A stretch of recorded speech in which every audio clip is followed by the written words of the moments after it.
Hello, my name is Andrea Berbera. I taught first grade and this is my presentation. I had nothing but a great experience with Induction. I had a coach I connected with, learned about new resources that I was unaware of, and most importantly, I feel like I grew as an educator.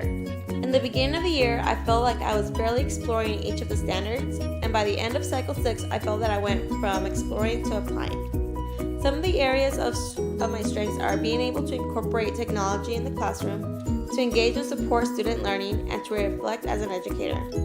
I feel that I can improve on classroom management just because it is important to know several ways on how to manage a classroom because what worked with one class may not work with another.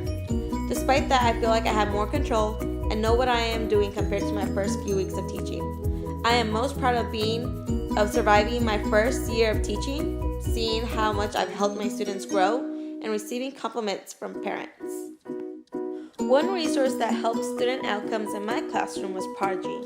It increased student engagement, it allowed for my students to work on weaknesses, and it allowed them to work on current skills that we were learning and practicing that week.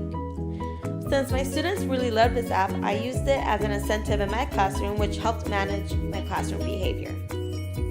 I also used cooperative learning in my classroom because my students did not know how to work in partners.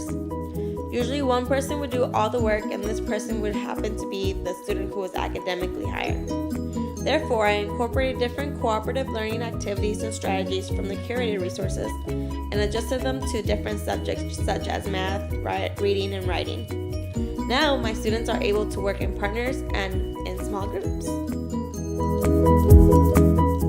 This is my reflective coach's statement.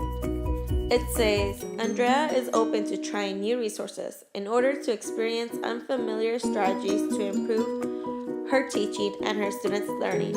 Even when some of the ideas were challenging and maybe a bit uncomfortable, she gave them a try.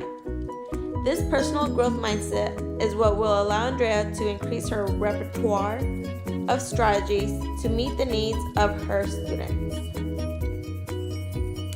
Finally, I have 3 future goals. They are to continue to learn new strategies and techniques so I can continue to learn as an educator, to continue to learn new ways to modify instruction for students who need modification, and lastly, to continue to create a safe and engagement learning environment for all my students. And with that being said, that wraps up my presentation. Thank you all for listening. Thank you.